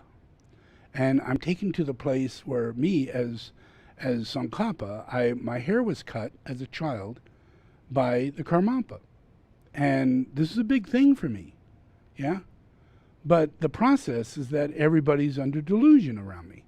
Everybody. They don't see shit. They don't even know what's going on. It just is another event. People riding horses, people having a picnic, people having a little fun, But this is a really beyond big event, especially for me. So if you were there and videoed, you would witness the fact that I never opened my mouth. I never thanked anybody. I never said anything. And I wasn't asked to teach. I didn't give any teaching, yeah? So there's no blessing for me to express. Yeah, there's nothing for me to give because this man was dying. He had less than 2 to 3 months left. He had TB and several other things that were killing him. Yeah, he could barely walk. He knew he was right there, standing there. He could be dead the next day. Yeah, so he was doing good just to get me to this point. Yeah. And it wasn't a Karmapa, but it's the teacher to the Karmapa who puts the crown on the Karmapa. He's the guy. Yeah? He's the only one who has the authority to recognize the Karmapa and then place the crown on the Karmapa. Yeah? So he's dead, gone now. But that's where I was enthroned under these conditions. So this is inside of reality, my reality. Yeah? Not anybody else's. This is just my reality. Yeah? So this is what my psychic thought form, why I meditate, what I'm doing while I'm meditating. I don't talk, so there's really no way you can know what I'm doing. Yeah? And I'm only responding to the reality of who I am. Yeah? I'm more than what you think I am. I'm a lot more. Jesus is really something, but I'm a lot more. Yeah? And I know that. And that's what I meditate on. I meditate on me, what it means for me to be me. And then I look at anything and I have thought form contact with it in relationship to me being the highest of highs and the holiest of holies. And it doesn't matter what a person is saying or thinking or feeling around me. I am in meditation with the highest of highs and the holiest of holies. And I get, it's really something to knock me off that, because I'm always on that seat 24/7. And it is a constant effort to make sure I am not on that seat for everything around me, because everything around me is mundane. There's nothing, no one sees me on the seat. Yeah? No one recognizes, like, I'm busy. I'm saving the world. I'm really busy. Even though I'm quiet and I'm not saying anything and I'm meditating, I got stuff going on. I'm inventing tomorrow. You have no idea the level of technologies that go in my mind in a 5-minute span. And I've finished off 100 years of technology in a 5-minute span, and I just let it go. And it comes up later as a revelation to me as I see it externalized from my 5-minute thought form building process. And that's just one event. Then there's economy and ecology, and there's all these different things. I get these spurts of absolute, this is the way it is, and this is how it's going to be. And it's done, and it only takes me 5 minutes. And I cannot sit and turn to someone and explain to them what I am going through. Yeah? Because I'm the creator. Yeah? Everything in your future is manifested out of my head by actually being here and taking the time to counteract the disharmony and see the vision of harmony. Yeah? And I'm seeing that by seeing the future. Yeah? And I hold it for just a little bit of time. And it completely encapsulates. And it's done. And then I go on. And there isn't a thing on earth, a thing, not a thing, not an animal, not a thing, not a person, not a circumstance, not a limitation in a human being that I haven't personally gone through the process to experience. I actually take the time to try and experience it because I'm so empathetic. You will find me crying most of the time. Most of the time I'm sitting there with tears flowing down my face. Yeah, because I'm that empathetic. I literally go right into a person who's got MS. Yeah, and I can feel everything. I can feel their words. I can feel their limitations. I can feel how their family feels about them. I feel the whole thing. Then I overshadow a blessing that comes in on top of it. And it becomes a miracle. And I create these miracles to happen under those events. Yeah, and that's where I spend my time. And yet you can think of me as a mundane person. When I open my mouth and say, fix it this way or do something like that, I'm not a mundane person. I shouldn't be treated as such. Because if I am, then we don't have a relationship to Christ. We have a relationship to Lucifer. And it's maintained by devaluing Christ. Yeah.